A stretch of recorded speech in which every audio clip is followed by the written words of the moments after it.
నిలబడి ప్రశ్నిస్తోంది. ఇప్పుడు నీకు ప్రత్యక్ష తర్కాణం చూపిస్తున్న ఆ కొడుకంటే ఏమిటో మహారాజా.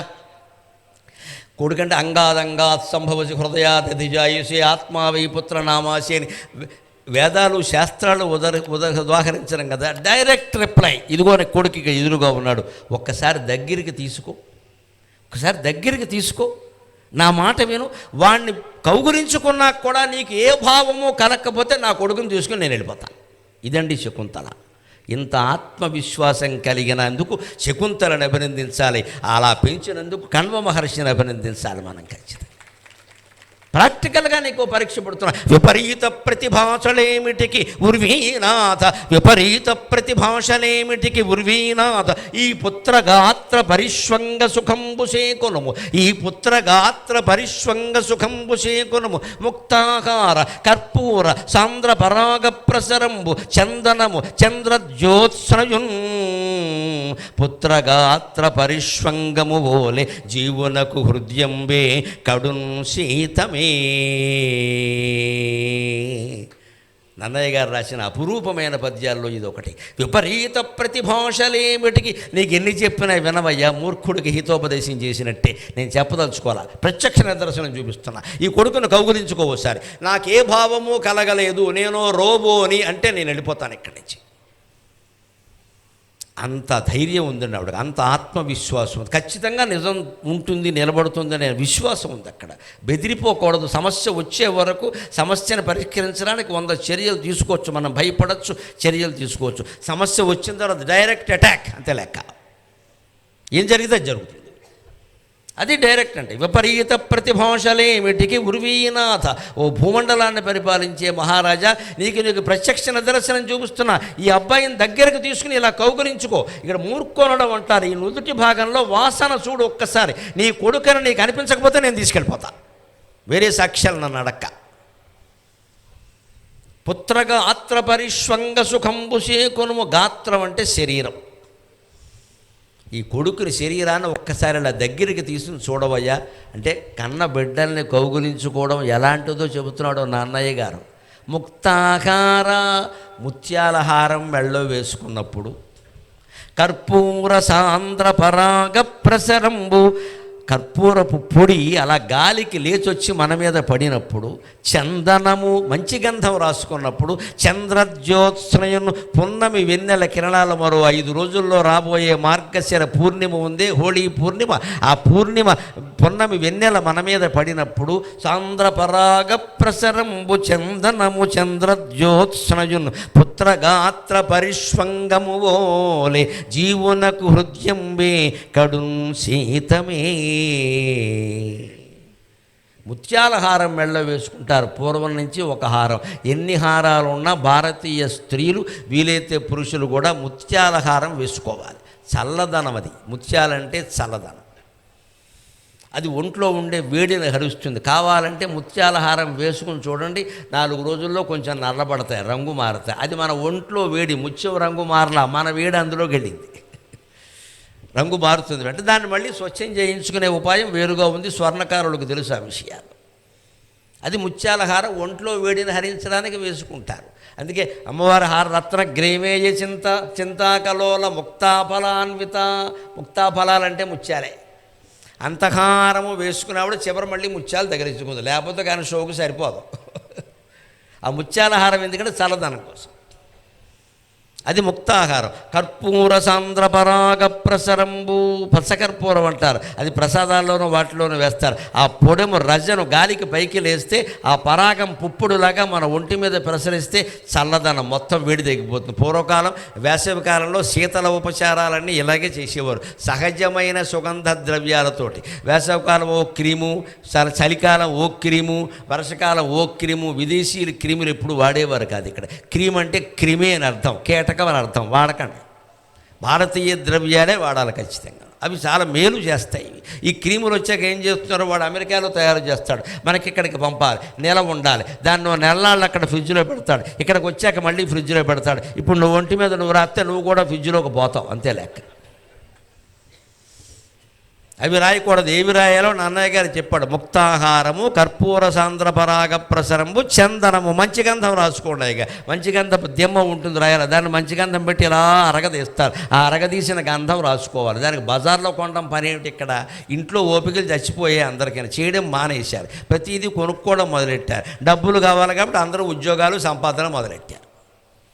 పూర్వం ఇంట్లో ఆడవాళ్ళు ఈ మంచి గంధం తీయడం అన్నీ ఇవే పనులు వాళ్ళకి. దాని మీద వద్దు, ఎవరి నడుము చూసినా 0 సైజే, మళ్ళీ జిమ్కి వెళ్ళక్కర్లేదు. అక్కడ సుఖంగా ఉండేవారు.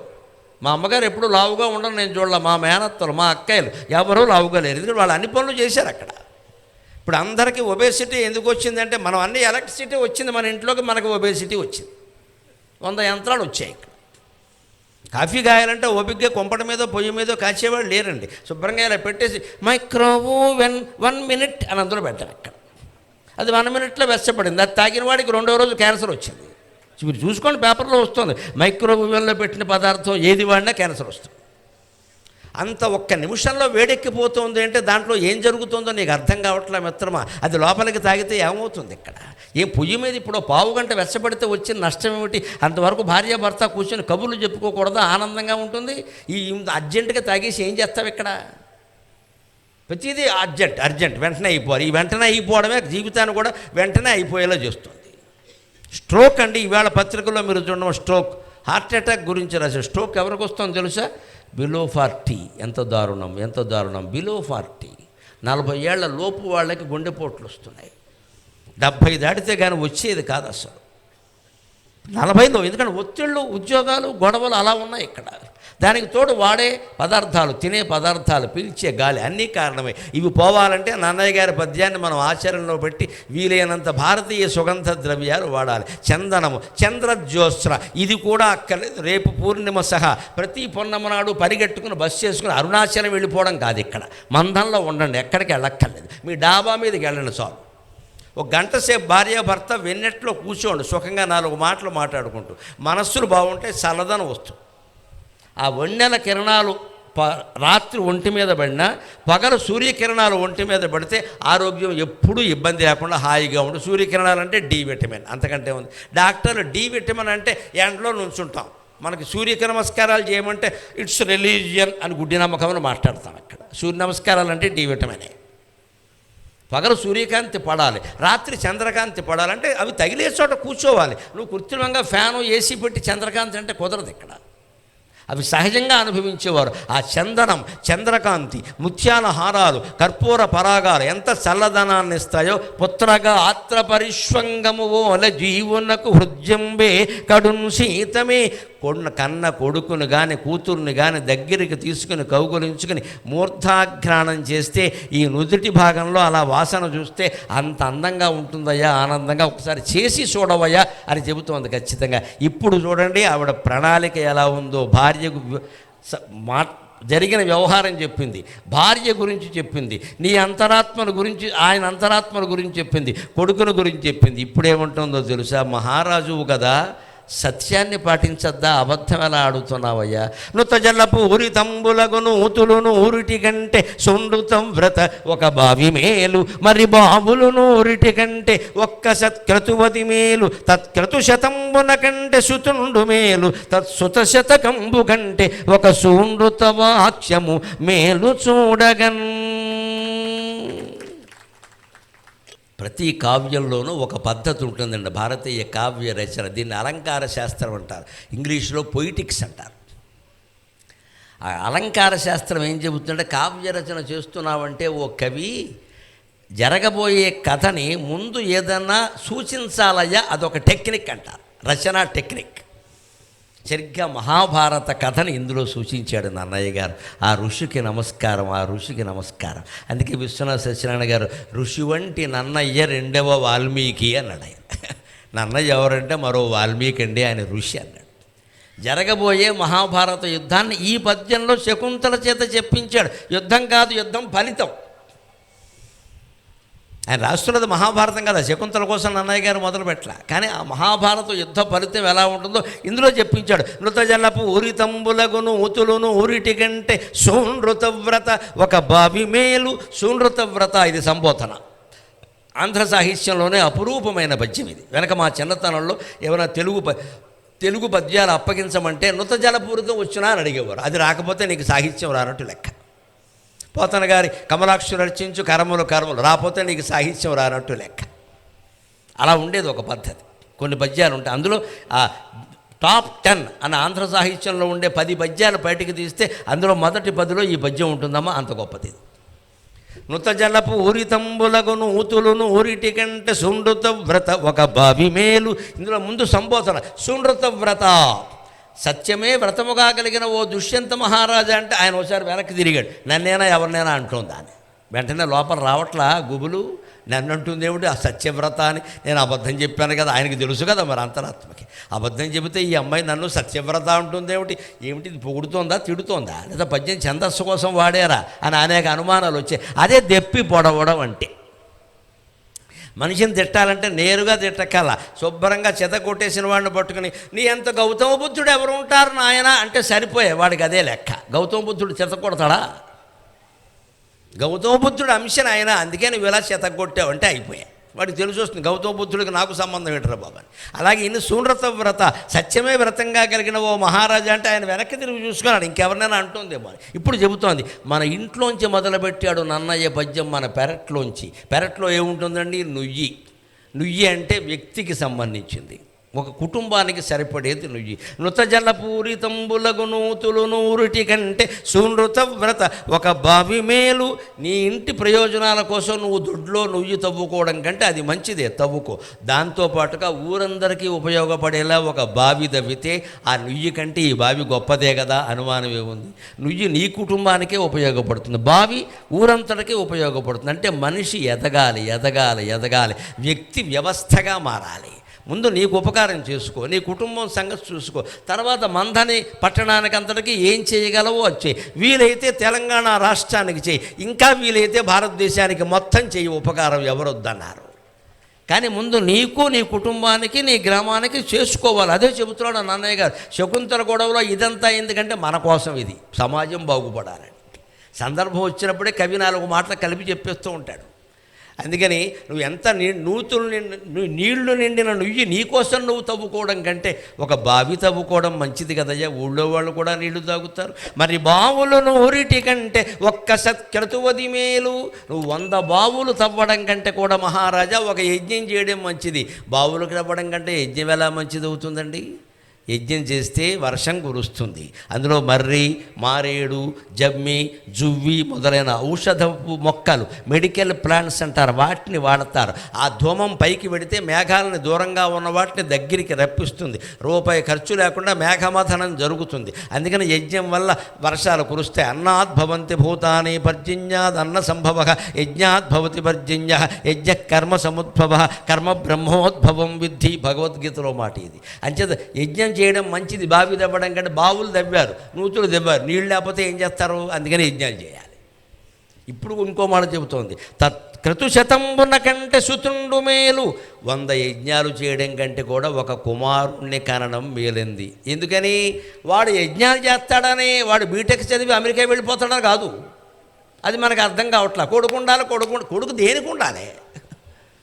కొడుకు దేనికి ఉండాలి? నీలాగా ఉండనప్పుడు, నీ వంశాన్ని ఉద్ధరించినప్పుడు, దేశ సంస్కృతిని పాటించినప్పుడు, సంప్రదాయాన్ని పాటించిన కొడుకైతే ఏమిటి, కొరువైతే ఏమిటి? ఇక్కడ మనం ఎవరూ అది ఆలోచించట్లా. అబ్బాయిలు ఎలా ఉన్నారని బాగా సంపాదించుకున్నారు, అమెరికాలో ఉన్నారు, ఇంతే లెక్క. ఇక్కడ సంపాదన ఒకటే. ఇక్కడ ఉన్నాడా? తండ్రి వారసత్వాన్ని పాటించాడా? లేదయ్యే, ఇక్కడ మనిషే లేడు. అందుకని కొడుకు మేలు అని ఎందుకంటుందో, కొడుకుంటే యజ్ఞం చేస్తాడు, యజ్ఞం చేయనప్పుడు కొడుకు. ఇప్పుడు ఇంకో మాట వస్తుంది, నాన్నయ్య గారు కొడుకుల గురించి చెప్పారు, కూతుళ్ళు అక్కలేదండి, అజ్ఞానం. కొడుకు యజ్ఞం చేయాలంటే పక్కన కోడలు ఉండాలమ్మా, ఆడది లేకుండా మగవాడు ఏ వ్రతం చేయడానికి వీల్లేదు. భారతీయ సంస్కృతి నారీమణులకు ఇచ్చిన గౌరవం అటువంటిది. భార్య పోయిన వాడికి అన్ని అర్హతలు పోయినట్టే, వాడు బతుకు హీనం. నిజం చెప్పాలంటే వాడు సత్యనారాయణ వ్రతం చేయడానికి వీల్లేదు. మహా తప్పనిసరి ఇంకా చెయ్యాలనిపిస్తే ఆవిడ జాకెట్ రవికెల గుడ్డ బొడ్లో పెట్టుకుని చేయమన్నారు, లేకపోతే ఓ చీర ఎడం వైపున పెట్టుకుని చేయమన్నారు. తప్పనిసరి అయితే నీకు అర్హత లేదన్నారు. నిజానికి వితంతువు కంటే ఎక్కువ పరిమితులు భార్య పోయిన వాడికే ఉన్నాయి. మగాళ్ళ పెత్తనం కారణంగా అవి అమలు జరగలేదంతే. నిజానికి శాస్త్రంలో అంతే చెప్పారు, నోరు మూసుకొని చెప్పారు, ఇంకా నీకు ఏ అర్హత లేదు, పోయింది వదిలే, ఇంక జపం చేసుకుంటూ కూర్చో అంతే. సంధ్యావందనానికి ఆ ఇబ్బంది లేదు, భార్య ఉన్నా చేయొచ్చు లేకపోయినా చేయొచ్చు. కానీ యజ్ఞం కానీ వ్రతం కానీ నోము కానీ పూజ కానీ ఏం చెయ్యాలన్నా భార్య ఉండాల్సిందే. భర్త లేకపోయినా చనిపోయినా కూడా, ఒకవేళ విడిపోయినా దూరంగా ఉన్నా, తాను పుట్టింట్లో ఉండి భర్త ఎక్కడో ఉన్నా కూడా భార్యలు చేసే వ్రతాలు చాలా ఉన్నాయి. శ్రావణ మాసం ప్రత్యక్ష ఉదాహరణ. ఏ మంగళగౌరి నోముకి భర్త పక్కన కూర్చోవలసిన అవసరం లేదు. కూర్చుంటే వేరే విషయం, కూర్చోవలసిన పనే. వరలక్ష్మి వ్రతానికి భర్తతో పనేం లేదు. కామేశ్వర నోమికి భర్తతో పనేం లేదు. లక్షవత్తుల నోమికి వితంతువులు కూడా చేస్తారు, భర్త పనే లేదు అసలు. వితంతువులు కూడా చేస్తారు లక్షవత్తుల నోము, దానికి భర్త కూర్చోవలసిన పనేం లేదు ఇక్కడ. అంచేత భర్త సాయం లేకుండా భార్యలు వ్రతం చేయొచ్చు, కానీ భార్య పక్కన లేకుండా భర్త ఏం చేయడానికి వీలు లేదు. ఇప్పుడు ఎవరికి ప్రాధాన్యం ఇచ్చారో మీరే ఆలోచించండి. అందుకని చెబుతున్నాడు, శకుంతల చెబుతోంది, ఒక నుయ్యి తవ్వుకుంటావయ్యా, 100 నూతుల కంటే ఒక బావి తవ్వడం మేలు, ఊరు బాగుపడుతుంది. 100 బావుల కంటే ఒక కొడుకుని గండం మేలు, ఆ కొడుకు యజ్ఞాలు చేస్తాయి. యజ్ఞం చేయడం మేలు, ఎందుకంటే యజ్ఞం చేస్తే వర్షం కురుస్తుంది. 100 యజ్ఞాలు చేయడం కంటే కొడుకుని కనడం మేలు, ఆ కొడుకు నీకంటే ఎక్కువ యజ్ఞాలు చేస్తాడు. అది ఇప్పుడు చెబుతోంది భారత యుద్ధ ఫలితాన్ని శకుంతల. తత్సుత శతకంబు గంటే ఒక సుహృత వాక్యము మేలు చూడగన్. 100 మంది కొడుకులను గండం కంటే కూడా ఆడిన మాట తప్పకుండా ఉండడమే చాలా గొప్ప విషయం అయ్యా అని చెప్పింది అక్కడ. ఇది దేనికి మూలమండి? 100 మంది కొడుకుల కన్నా ధృతరాష్ట్రుడు సర్వనాశనం అయ్యాడు. ఆడిన మాట తప్పకుండా ఉన్న ధర్మరాజు విజయం సాధించాడు. భారత యుద్ధ ఫలితానికి ఇక్కడ బీజం వేశారు నన్నయ్య గారు. ఆ మహాకవికి, ఆది కవికి, పద్యధేనువుకి నమస్కారం. ఆయనతో మొదలైంది కాబట్టే తెలుగు సాహిత్యం అపూర్వంగా దిగ్విజయంగా నడిచింది నన్నయ్య నుంచి నా వరకు తిరుగు లేకుండా. ఋషి, ఆయన ఋషి. ఆ ఋషి రాస్తే పద్యాలు అలా ఉంటాయి. నుయ్యి తవ్వుకో, దానికంటే బావి తవ్వు, దానికంటే యజ్ఞం చేయి, దానికంటే కొడుకును కను, దానికంటే సత్యవాక్యానికి కట్టుబడి నీకు పిల్లలు లేకపోయినా పర్వాలేదు. ఇవాళ పిల్లలు లేని వాళ్ళు ఎవరు పని కట్టుకుని చెట్లు పొట్లు తిరక్కండి. ఆడిన మాటకి కట్టుబడి భక్తులుగా ఉండి సత్యాన్ని పలకండి, ధర్మాన్ని ఆచరించండి, మనస్సులో భగవంతుడిని స్మరించండి. 100 మంది కొడుకులు ఉన్న వాళ్ళకి ఏ లోకాలు వస్తాయో అందరికీ అవే లోకాలు వస్తాయి. ధర్మశాస్త్రం చెప్పిన మాట. పిల్లలు లేరని బెంగెట్టుకోవలసిన అవసరమే లేదు. ఇవాళ పిల్లలు వేరు, ఆవేళ శకుంతల లాంటి వాళ్ళు ఎవరు లేరమ్మా. ఇక్కడ శాంసంగ్ గ్యాంగ్ ఇదంతా. శకుంతల ఎక్కడి నుంచి వచ్చింది మనకి? శాంసంగ్, నోకియో, ఈ గ్యాంగ్ వేరు. వీళ్ళు ఉన్నా ఒకటే, లేకపోయినా ఒకటే. ఇది దీని గురించి అంత తాపత్రయపడ. ఈ కొడుకు యజ్ఞం చేస్తాడా ఏమన్నా? ఏమీ చేయడు. ఇక్కడ డిగ్రీ చదివేసి ఉద్యోగం లేకుండా కూర్చుంటాడు, నాన్న పెళ్లి చేయని. అందుకని చెప్పారు ఆ సత్యవాక్యానికి కట్టుబడ్డం అంత గొప్ప. ఆ కట్టుబడితే ఎలా ఉంటుందో మీకు అత్యాధునికమైన చరిత్ర చెబుతాను నేను, పురాణ కథ కాదు. హిమాలయన్ యోగీస్ అని ఒక గ్రంథం ఉంది. హిమాలయాల్లో మహాతపస్సు చేసిన యోగుల చరిత్రలు అందులో ఉంటాయి. అందులో స్వామి రామ అని ఒక యోగు ఉంటాడు. ఆయన చరిత్ర నేను చదివాను ఒక 5-6 ఏళ్ల క్రితం. అయ్యి బాబోయ్, సత్యవాక్యానికి కట్టుబడితే ఫలితం ఎలా ఉంటుంది? ఆధునిక కాలంలో ఆ స్వామి రామ గారు 1920 ప్రాంతాల్లో పుట్టి 1995 వరకు బతికాడు. ఆయనకు గురువు గారు ఉండేవారు హిమాలయాల్లో. ఆయన గురువు కూర్చుని ఉంటే ఒక రైల్వే స్టేషన్ మేనేజర్ ఒక ఆయన వచ్చాడు. రైల్వేలో జనరల్ మేనేజర్ ఏదో చేస్తాడు ఒక మేనేజర్. ఆయన వచ్చాడు ఈ గురువు గారి దగ్గర. వచ్చి ఆయన కాళ్ళ మీద పడి, నేను ఏదో మానసికంగా అశాంతితో ఉన్నానండి, నాకు కొంచెం ఇబ్బందిగా ఉంది, నాకు ఏదన్నా మంత్రోపదేశం చేయండి నేదో అన్నాడు. ఆయన అన్నాడు, నేను చేస్తాను, నువ్వు చేస్తావా అన్నాడు. చేస్తానండి ఖచ్చితంగా. మంత్రోపదేశం ఏం చెయ్యనయ్యా, నేను ఒక మాట చెబుతాను, దాన్ని పాటించు అన్నాడు. అంటే జీవితాంతం పాటిస్తా, అంత వద్దు, అంత అధికంగా మాట్లాడక 3 నెలలు పాటించాలన్నాడు. డేట్ పెట్టాడు ఆయన, 3 నెలలు పాటించాలన్నాడు. ఏమిటంటే, ఈ 3 నెలలు నువ్వు అబద్ధం ఆడకన్నాడు. ఇప్పటి నా దగ్గరికి వచ్చావు కదా, 2026 సంవత్సరం ఫిబ్రవరి నెల 26వ తేదీ నా దగ్గరికి వచ్చావు. సరిగ్గా 3 నెలలు, మళ్ళీ ఫిబ్రవరి, మార్చి, ఏప్రిల్, మే నెల 26వ తేదీ వచ్చే వరకు నువ్వు అబద్ధం ఆడకు అన్నాడు. ఈ వ్రతాన్ని నేను ఖచ్చితంగా పాటిస్తానండి 90 రోజులు అని వెళ్ళిపోయాడు. మర్నాడు ఆయన కొంప మురిగింది. ఆ రైల్వే మేనేజర్ పనిచేసే చోటు మీద అక్కడికి అవినీతి ఆరోపణలు వచ్చాయి. వాళ్ళ అధికారులు లంచాలు తీసుకున్నారని. ఒక అధికారి పైనుంచి వచ్చాడు, ఈయన్ని అడిగారు, ఇక్కడ ఎవరైనా లంచం తీసుకున్నారా అని అడిగాడు. ఈయన అబద్ధం ఆడనని చెప్పాడు కదా, అందుకని నాతో సహా 20 మంది తీసుకున్నారని చెప్పేశాడు. మొత్తం చితకూటేరి ఈయన పట్టుకొని తీసుకున్నాడు. ఈయన నా గురువుకి నేను ప్రమాణం చేశాను అబద్ధం అని, ఏమైనా కానీ అని చెప్పాను. తీసుకున్నామండి, ఇంక మీరు వేరే అక్కడ నేనే చెబుతున్నాను రాసుకోండి, నాతో సహా ఇగో ఆయనండి అని చెప్పేశాడు. వాళ్ళందరూ వణికిపోయారు, వీడెక్కడ దొరికాడు రా బాబు అని. ఇంతవరకు తప్పించుకున్నారు పాపం, చెప్పేశాడు. నాతో సహా 20 మంది అండి. వాళ్ళు ముగ్గురు తీసుకోలేదండి, మిగిలిన తీసుకున్నారండి. ఇగో నేనంత తీసుకున్నానండి, ఆయనంత మొత్తం నొక్కింది ఎంత అని చెప్పేశాడు. ఆ మొత్తం అధికారి అన్నీ రాసుకుని వీళ్ళందరినీ జైల్లో పారేశాడు, ఈయనతో సహా. ఈయన శుభ్రంగా ఉన్నాడు. కానీ ఏం పర్వాలా, మా గురువు చెప్పాడు నాకు, అంతే. అంతే గురువాక్యం. దానివల్ల ఎంత గొడవ అయిపోయిందంటే వీళ్ళందరూ తక్కువ వాళ్ళు కాదండి. ఏదో ఒక రకంగా డబ్బులు ఖర్చు పెట్టేసి ఈయనే తీసుకున్నాడు మొత్తం అంతా, మా మీద గెంటేశాడని కేసు మార్చేసి వీళ్ళు బెయిల్ మీద విడుదలయ్యారు, ఆయన జైల్లో ఉండిపోయాడు. అంత కష్టం వచ్చింది. అయినా సరే ఆయన అలాగే ఉన్నాడు. అంతేకాదు, కట్టుకున్న భార్య పిల్లలు ఈయన విపరీత ప్రవృత్తి భరించలేక ఇంకెన్ని నిజాలు బయటపడతావో, ఇప్పటికే సంపాదించి వచ్చింది ఏం లేదా లంచాలు తప్ప, నువ్వు అది కూడా చెప్పేసావు ఇక్కడ అని, నేను నీతో కాపురం చేయనని భార్య పుట్టింటికి వెళ్ళిపోయిందమ్మా పిల్లల్ని తీసుకుని. ఆ దుఃఖం కూడా భరించాడు. నువ్వు వెళ్ళినా సరే నేను అబద్ధం చెప్పను, నా గురువుకు ప్రమాణం చేశా అన్నాడు. చివరి కోర్టులో విచారణకు వచ్చింది కేసు. జడ్జి గారు అక్కడ కూర్చొని, ఏమండి మీరు తప్పు చేశారా అంటే, అవును నేను చేశాను. మరి లాయర్ని ఎందుకు వాదించదలుచుకుంటే లాయర్ ఉండాలండి, నేను ఒప్పుకుంటున్నాను కదా, లాయర్ ఎందుకు అన్నాడు ఆయన.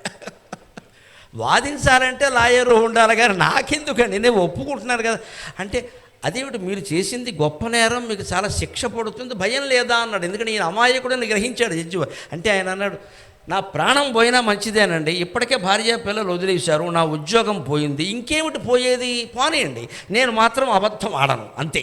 నేను నా గురువుకు ప్రమాణం చేశాను, 3 నెలల పాటు అబద్ధం ఆడను. ఈ 3 నెలల్లో మీరు వచ్చారు, నా కర్మం మీ కర్మం తెలియదు, నేను నిజం చెప్పేశాను, అంతే. మీరు ఏ శిక్షణ వేసుకోండి, నేను జైల్లో ఉంటాను అంటే. ఆ జడ్జి ఆశ్చర్యపోయి శిక్ష వేయలా, కేసు వాయిదా వేశాడు. ఆయనకు ఒక అనుమానం వచ్చింది, ఏదో పాపం అమాయకుడేనా అని చెప్పేసి కేసు వాయిదా వేసి మర్నాడు నౌకర్ని పంపించి ఆయన ఇంటికి పిలిపించాడు. ఆ మనిషిని ఇంటికి పిలిపించి, నువ్వు ఎందుకింత పట్టుదలతో ఉన్నావు అని అడిగాడు. నేను తీసుకున్నావు సరేనయ్యా, చాలామంది అబద్ధాలు చెబుతున్నారు, నువ్వు ఎందుకింత ఖచ్చితంగా నాకు గురువు గారు ఉపదేశం చేశారండి అబద్ధం ఆడొద్దనంటే. ఆ గురువు ఎవరు అని అడిగాడు. పేరు చెప్పాడు, స్వామిరామ గురువు గారి పేరు చెప్తే ఆశ్చర్యం, భగవత్ కటాక్షం. ఆ జడ్జి గారికి కూడా ఆయనే గురువు.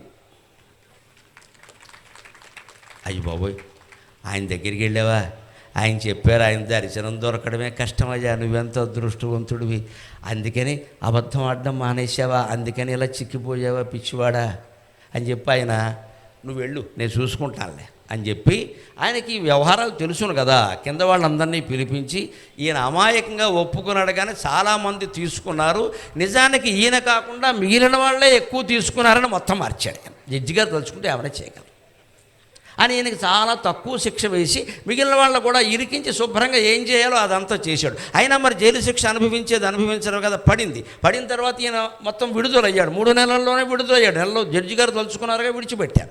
అప్పుడు వెళ్ళి ఈయన కేవలం ఓ చెట్టు కింద కూర్చున్నాడు. అదేమిటో తెలుసా, మే నెల 26, 3 నెలలు అయిపోయింది. గడువే గురువే లెక్కే తపస్సు చేసిన గురువు లభించాలి కానీ దేవుడు దొరికినట్టేనండి, అనుమానం లేదు. తపస్సు చేసిన గురువు లభించాలి. ఊరికే మన దగ్గర కరెక్షన్ చేసే గురువులు కాదు, ఇక్కడ కాళ్ళమి పడమనే గురువులు కాదు. ఆ ఆశ్రమానికి వెళ్ళగానే, ఏమయ్యా ఈ మధ్య రావట్లేదని గురువు అన్నాడంటే వాడు గురువు కాదమ్మా, గురువింద గింజ, వెంటనే మానేయాలి. నీకు కనపడకపోతే ఆయనకే ఈ మధ్య రావట్లేదు అన్నాడంటే ఆయన మన కోసం చూస్తున్నాడు అనమాట. ఇక్కడ ఇంకా ఆయన ఏం తపస్సు, ఇక్కడ ఆ మాట అనకూడదు. గురువు గారికి నేనంటే చాలా ప్రేమ, నేను ఎప్పుడు రాపోయినా అడుగుతారంటే, నువ్వు పడ్డావు కోతులు, ఆయన పడ్డాడు. ఇక్కడ సర్వసంగ పరిత్యాగం చేసిన వాడు గురువు కదా. ఆశ్రమానికి ఎవడొచ్చాడో రాలేదో ఆయనకి ఎందుకంటే అక్కడ అడుగుతున్నాడంటే గురువు కాదు, బరువు. మనం అలాంటి వాళ్ళకి అల్లట్టుకుంటాం. ఆయన మీద నాకంటే ప్రేమ, నేనంటే ప్రేమ, గురువుగారు ఎప్పుడు మా ఇంట్లోనే ఉంటా, ఈ గర్వం పనికిరాదండి. ఆయన నిజంగా నమ్మాడు. అందుకని మే 26వ తేదీ ఆయన ఏం ఆశించట్లా, కానీ ఏమైనా కానీ అని కూర్చుంటే ఆశ్చర్యకరంగా 27వ తేదీని పోస్ట్ మ్యాన్ ఈయన్ని వెతుక్కుంటూ ఓ లెటర్ ఇచ్చాడు, ఉత్తరం. ఏంటిట, ఇదేమిటని చదివితే, మీ నాన్నగారి కాలంలో ప్రభుత్వం ఆయనకు ఒక స్థలం ఇచ్చింది, దానికి నష్టపరిహారం అని చెప్పారు, అప్పుడు చాలా తక్కువ ఇచ్చారు, దాని మీద మీ నాన్నగారు కేసు పెట్టారు, దాని మీద అది విచారణ జరిగింది, దాని తీర్పు నిర్ణయం వచ్చింది, ఆ స్థలం పరిహారం బాబతు 10 లక్షల రూపాయలు మీకు వస్తున్నాయని ఇచ్చి వెళ్ళిపోయాడు. ఇది 1984లో ప్రత్యక్షంగా జరిగిన కథ. 1984 ప్రత్యక్షంగా జరిగిన కథ. 10 లక్షలు ఇలా పట్టుకురాకని వెంటనే వచ్చేసారు భార్యా పిల్లల పుట్టిన నుంచి. ఫ్రీ బస్సు కదా తెలంగాణలో, ఫ్రీ బస్సు ఎక్కి వచ్చేసారు. 10 లక్షలు వచ్చాయని తెలిసింది. మొగుడు బూందీ లడ్డు అయిపోయాడు అక్కడికి. అయ్యే బాబాయ్ మా ఆయన అదృష్టం, మా ఆయన అదృష్టం. అయ్యే బాబాయ్ ఈయనకి శుక్రుడు 3లో ఉన్నాడు, గురుడు 6లో, ఈవిడింట్లో లేదు ఇక్కడ.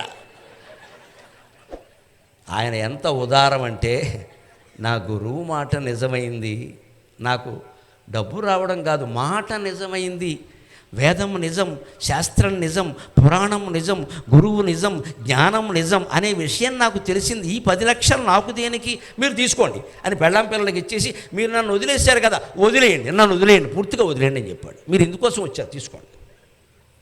సిగ్గు ఎగ్గు లేదు, తీసుకుని వెళ్ళిపోయారు మొత్తం. ఈయన అలాగే ఉన్నాడు. అప్పుడు కూడా మళ్ళీ అప్పుడు ఈ గురువు దగ్గరికి వెడితే, ఏమయ్యా అలా వదిలేసావు, 10 లక్షలు ఇప్పుడు చూసుకోవచ్చు కదా అంటే, ఇంత గొప్ప జ్ఞానం కలిగాక నాకు లక్షలు దేనికండి, పని లేక అనడమ్మా. అది విజయం అంటే, అది విజయం అంటే. నాకు ఇప్పుడు భార్య ఏమిటో, భర్త ఏమిటో, పిల్లలు ఏమిటో, లోకం ఏమిటో అంతా తెలిసిందండి. ఇంకా నేను డబ్బు వ్యామోహంలో పడతానా? నేను బోర్డు ఉద్యోగం ఉంటే ఎంత, లేకపోతే ఎంత, నాకు కుటుంబ భారం లేదు, 10 లక్షలతో ఎదవసేని వదిలిపోయింది, గొడవ పోయింది. నేను చెట్టు కింద కూర్చొని మీకు మళ్ళీ 2 అరటిపళ్ళు తింటాను, ఇక్కడ ఏం పోయింది? ఇది సత్యవాక్య ప్రయోజనం. మనం నమ్మి తీరాలి కానీ ఖచ్చితంగా దాని ప్రయోజనం ఉంటుందంటే అనుమానం ఎలా. ఇంతగా చెప్పింది శకుంతల. అందుకని సత్యవాక్యానికి కట్టుబడవయ్యా అంటే, మనవాడు మనవాడే. అన్ని పద్యాలు పాడాక ఒక్క మాటతో మొత్తం తోసిబారేశాడు. ఎన్ని మాటలు చెబుతున్నావు శకుంతల, నిండు సభలో వింటున్నారు కదా అని. రాజు అన్నవాడు లోకుగా ఉంటాడా నీకు?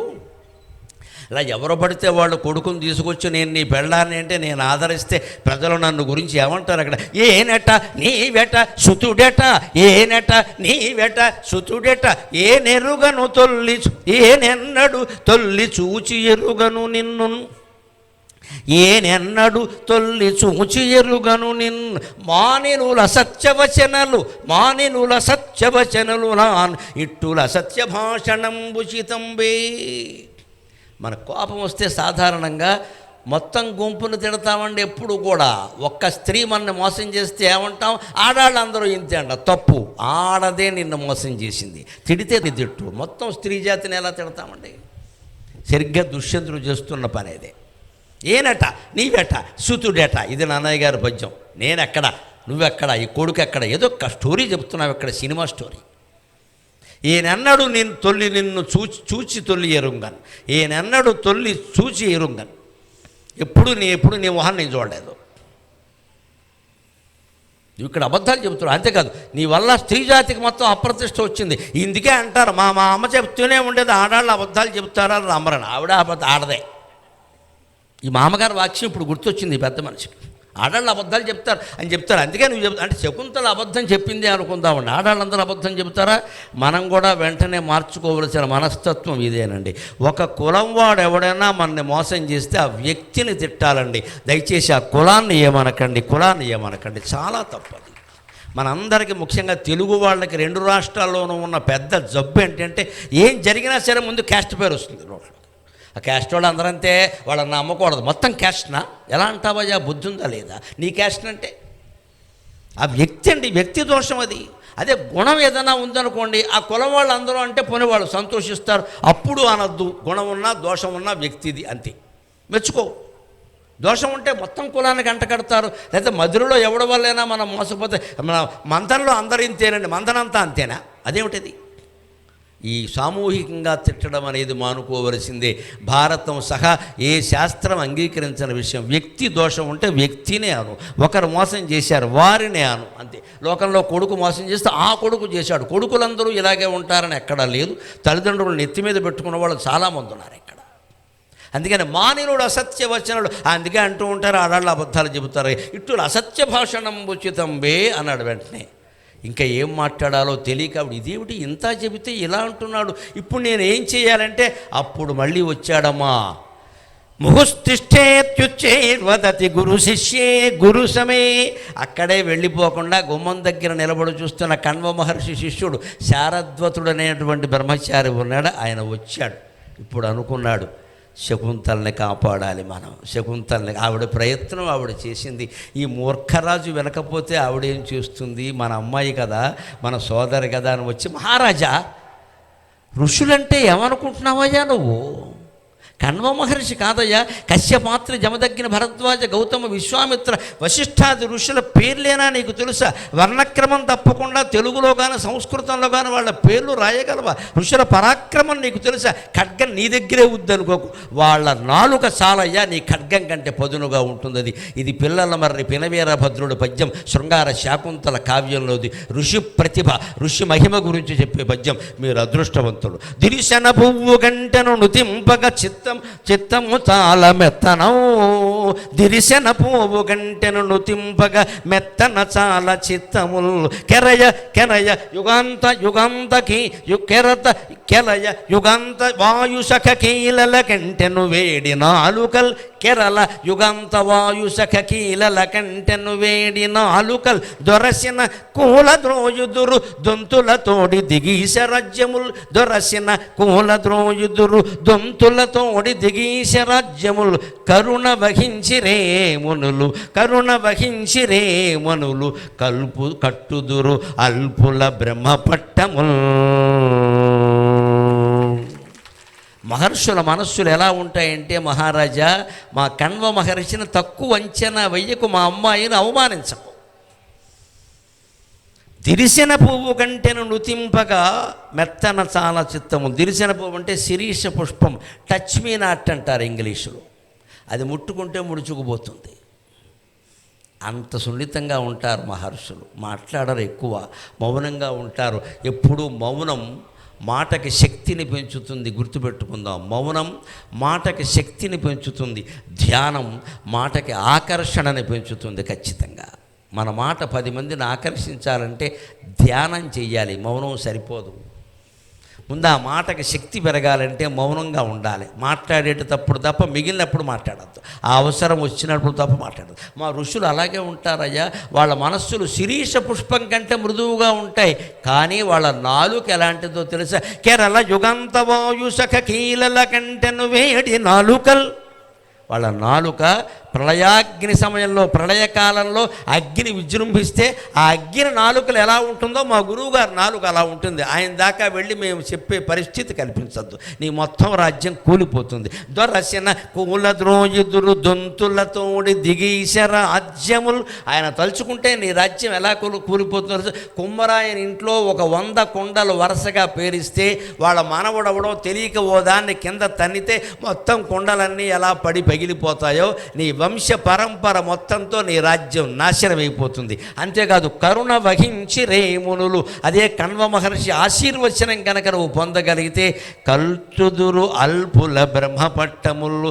ఏమీ పనికిరాని మామూలు వాడిని కూడా మహారాజులను చేస్తారయ్యా. ఋషులకి కోపం తెప్పించకు, ఋషులకు కోపం తెప్పించకన్నాడు. ఏమీ రాని వాడిని మహారాజులను చేస్తారు అనడానికి ఆధునిక రాజకీయ మహర్షి చాణక్యుడు ఉదాహరణ.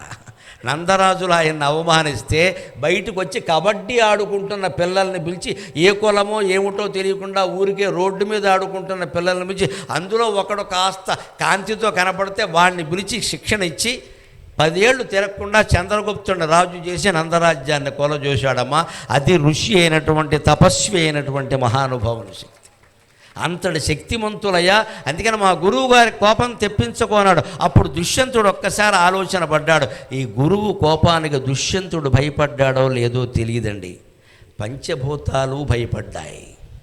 ఆశ్చర్యకరమైన పరిణామం జరిగింది. ఆ శరీరవాణి నోరు విప్పింది. ఆకాశం నుంచి ఒక గొంతుక వినపడింది. ఆ గొంతుక ఏముంటుందయ్యా? దుష్యంత మహారాజా, ఆడి తప్పకు, కొనకొని వీడు నీకును శకుంతలకు ప్రియనందనుండు. ఏ దిరిశన పువ్వుల గురించి ఈ శిష్యులు చెప్పారో ఆ శిరీష పుష్పాల వాన ఒక్కసారి ఆ సభలో శకుంతల శిరస్సు మీద కురిసిందండి. ఆవిడ మహాసాధ్వి, ఆవిడ మహాసాధ్వి. పూలవాన కురిసింది. ఎందుకు ఆవిడని అవమానిస్తున్నావు? మేం చెబుతున్నాం అశరీరవాణి. అగొనకొని వీడు నీకును శకుంతలకు ప్రియనందనుండు. చేకొని భరింపు మీతని శకుంతల సత్యము వల్కే సాధ్వి సద్వినుత మహాపతివ్రత వివేకముతో అని దివ్యవాణిత వినిచే ధరాధినాధునకు విస్మయమందగ తత్సభాసదుల్. వెంటనే పుష్పవృష్టి కురిసి ఆకాశవాణి కేంద్రం ఓపెన్ చేశారు ఎవరో కానీ. సత్యానికి కట్టుబడితే కృతయుగంలో అలాగే జరిగేది. ఇప్పుడు ఆకాశవాణి లేదు, రేడియో లేదు, టీవీ లేదు, మన దిక్కుమాలిన ఫోన్ ఒకటే ఉంది. అందుకే మనకి సాక్ష్యం చెప్పేవాళ్ళు ఎవరు లేరు.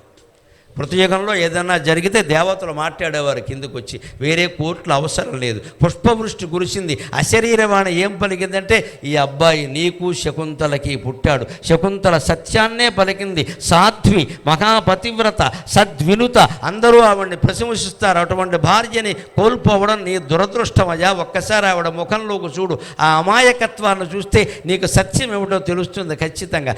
వివేకంతో వ్యవహరించింది. ఆత్మహత్యకు ప్రయత్నించాల, నిన్నేం చంపే ప్రయత్నం చేయాల, నిలబడి మాట్లాడింది ఆవిడ. రాజ్యసభలో నిలబడి మాట్లాడడం తప్ప, అన్యాయం జరిగితే ఏం చేస్తున్నావు నువ్వు ఇక్కడ అని చెప్పేసరికి ఆయన ఆశ్చర్యపడి అప్పుడు వెంటనే దుష్యంతుడు నోరు విప్పాడు, తన అంతరంగాన్ని చెప్పాడు. సభాసదులు నన్ను మన్నింతురుగాక. నన్ను కాదు, దుష్యంతుడు అన్నమాట ఇది. సభాసదులు నన్ను మన్నింతురుగాక. ఈ అమ్మాయిని నేను కలిసిన మాట నిజం, 3 రోజులు గడిపిన మాట నిజం. ఈ కుమారుడు నా కుమారుడే, కానీ నా కర్మ ఏమిటో నాకు తెలియదు. కానీ ఎందుకో రాజకీయ కార్యకలాపాల్లో పడి, ప్రాణుల వ్యామోహాల్లో పడి, రకరకాల కార్యభారం చేత వదిలేశాను. ఆ విషయాన్ని గురించి ఆలోచించాల, మర్చిపోయాను. ఇప్పుడు నాకు చూడగానే గుర్తొచ్చింది. కానీ 12 ఏళ్ల పాటు వదిలేసిన విషయాన్ని ఇప్పుడు నేను చేయకుంటే రాజ్యంలో ప్రజలు నన్ను ఏమంటారు? ఈవిడ చాలా అందంగా ఉంది కాబట్టి ఎవరికో పుట్టిన బిడ్డతో సహా తల్లిని స్వీకరించాడు, ఇటువంటి వాడు రాజ్యానికి పనికొస్తాడా అని అంటారు కదా. ప్రజలంతా నిందిస్తారన్న భయంతో ఈ మహాసాధ్వి ఖచ్చితంగా విజయం సాధిస్తుంది, అశరీరవాణి పలుకుతుంది, దేవతలు ఇవిడికి సహకరిస్తారని నాకు తెలుసు. కాబట్టి పరీక్ష కోసం నేను విలన్లా దుర్మార్గుడుగా ప్రవర్తించాను, నన్ను మన్నించండి అని సభాసదులందరికీ నమస్కారం చేశాడు. అప్పుడు దుష్యంతుడు శకుంతలని అందరూ చూస్తూ ఉండగా బహిరంగంగా హాయిగా దైవం, ప్రజాపత్యం, బ్రాహ్మం అని పేరు పొందిన అద్భుతమైనటువంటి వివాహం మళ్ళీ అందరి ముందు కొడుకుతో సహా చేరుకున్నాడు. అప్పుడు తర్వాత ఇంకో 2 ఏళ్ళు దాటాక భరతుడిని పట్టాభిషిక్తుడిని చేశాడు. ఆ భరతుడు అనేక రకాల యాగాలు చేసి లోకంలో కీర్తి సంపాదించాడు. భరతుడు అశేష భూభువన భారధురంధరుడై వసుంధరన్ బరగే అనేక యాగముల పాయక భాస్కర జన్ను కన్యకాసురుచిర తీర దేశముల శుభ్రతుడయ్యనరించే భూరి భూసురులకు ఇచ్చే దక్షిణలు శుద్ధ సువర్ణ గవాశ్వహస్తులను. శకుంతలకి దుష్యంతుడికి పుట్టినటువంటి భరతుడు తండ్రి తర్వాత తండ్రి ఆనత మేరకు రాజ్యాన్ని చేపట్టి భరతుడు అశేష భూభువన భారధురంధరుడై వసుంధరన్ బరగి, వసువుల్ని ధరించేటువంటి అష్టవసువుల్ని ధరించిన బంగారం, వెండి, రాగి మొదలైన లోహాలన్నీ తన గర్భంలో దాచుకున్న రత్నగర్భయైన ఈ వసుంధరలో ఆయన పుట్టి ఈ వసుంధరని పాలించి అనేక యాగముల పాయక భాస్కర జన్ను కన్యక సురుచి రచే తీర దేశముల సువ్రతుడయ్యొనరించే అనేక రకాల యాగాలు చేశాడు. ఎక్కడా నన్నయ్య గారు చాలా చక్కని పదం వాడాడు, జన్ను కన్యక. జన్ను మహర్షి చెవి నుంచి మళ్ళీ పుట్టింది గంగ. భాస్కర కన్యక, సూర్యుడి నుంచి పుట్టింది యమునా నది. అంటే గంగా తీరంలో, యమునా తీరంలో అనేక రకాల యాగాలు సువ్రతుడయ్యనరించి భూరి భూసురులకు నిత్య దక్షిణలు, పేద బ్రాహ్మణులకి అనేక రకాల గోదానాలు, భూదానాలు, సువర్ణదానాలు అన్నీ చేశాడు. ఏమి ఇచ్చాడు? మామూలుగా కాదు, శుద్ధ సువర్ణ గవాశ్వహస్తులం. శుద్ధ సువర్ణం అంటే మేలిం బంగారం, 1 గ్రాము గోల్డ్ కాదు, మేలిం బంగారాన్ని శుద్ధ సువర్ణం అంటారు. గవ అంటే గోవులు, అశ్వ అంటే గుర్రాలు, ఏనుగులు, గోవులు, అనేక విషయాలు, బంగారాలు, ఇవన్నీ రాజ్యంలో పేదవాళ్ళకి ఆయన విశేషంగా దానం చేశాడు. ఒక్క మాట చెప్పుకుని మనం సెలవు తీసుకుందాం. మన భారతదేశానికి భారతదేశం అని కీర్తి రావడానికి ఈ శకుంతలా కుమారుడే కారణం.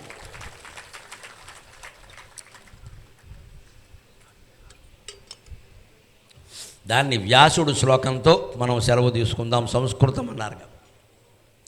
భరతాత్ భారతీ కీర్తికి ఈ కథని ముగిస్తూ వ్యాసుడు చెప్పిన మాట ఇది.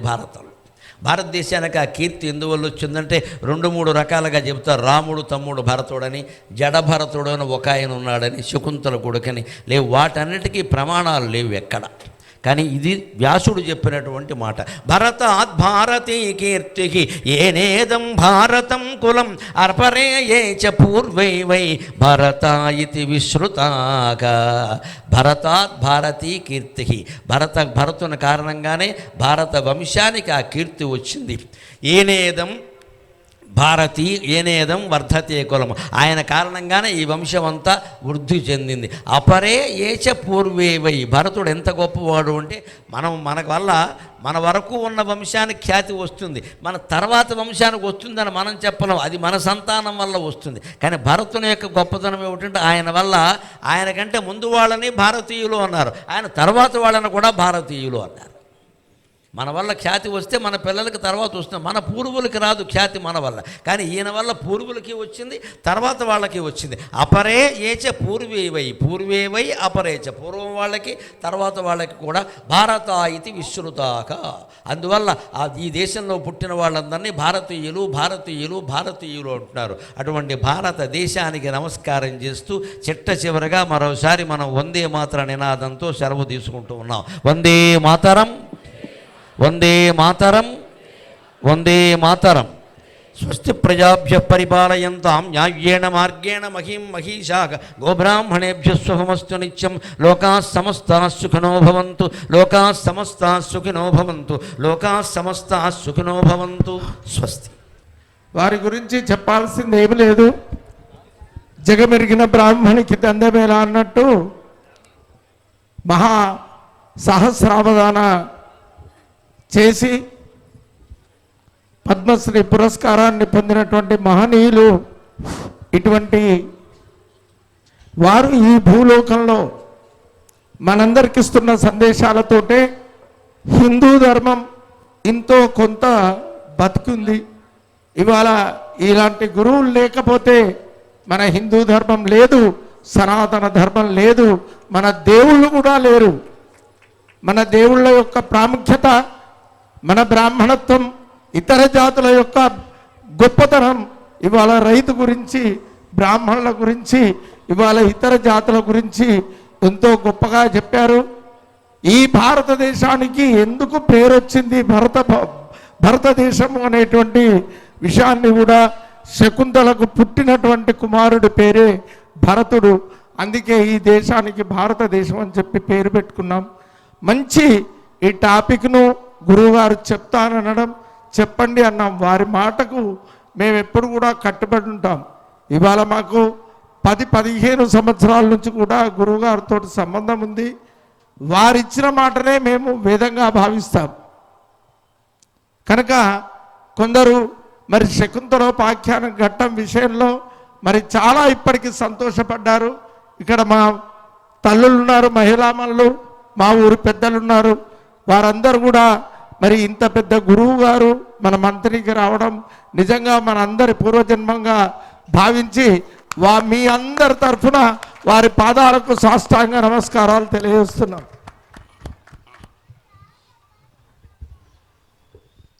చాలా సంతోషంగా ఉంది నిజంగా. ఇవాళ వింటా రోమాలు లిక్కపొడిచినాయి. అసలు మనం ఇలాంటి మహానుభావుని చూడడం నిజంగా మన జన్మలైనా కూడా అలా చూడడం. ఎంత మంచిగా చెప్తుండ్రు, ఎంత బ్రహ్మాండంగా.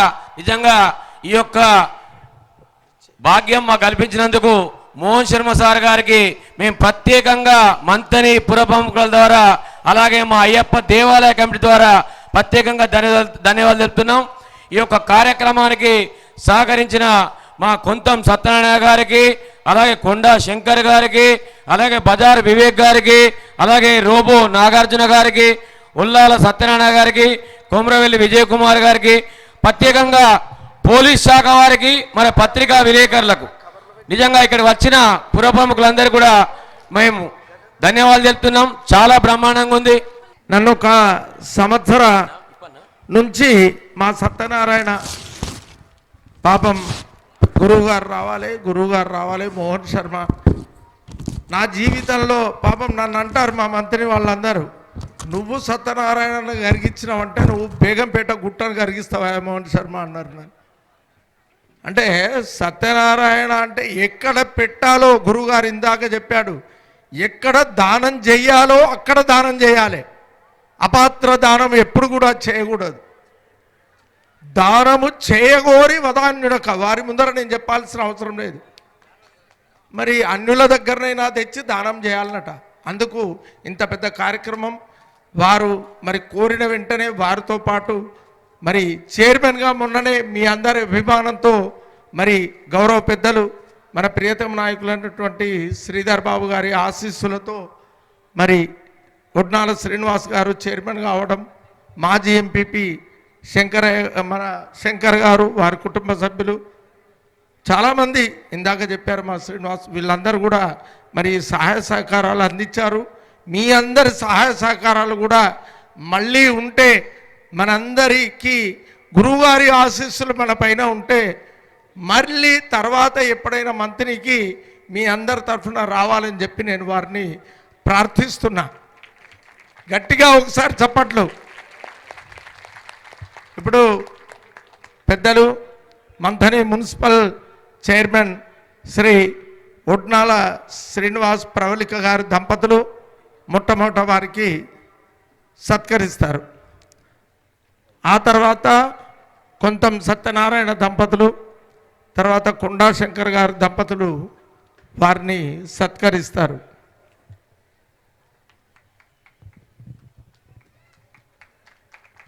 కొంతం సత్యనారాయణ గారు తర్వాత ఫోటో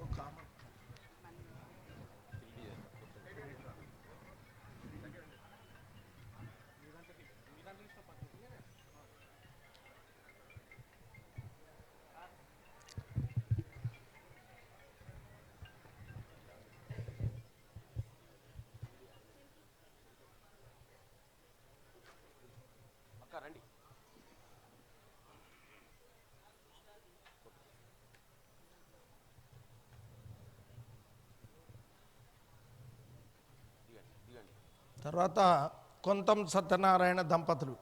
అయ్యా మీరు దిగండి. కుటుంబ క్షమించాలి, వారి కుటుంబ సభ్యులు అందరూ కూడా వేదికపైకి రావాల్సిందిగా కోరుతున్నాం.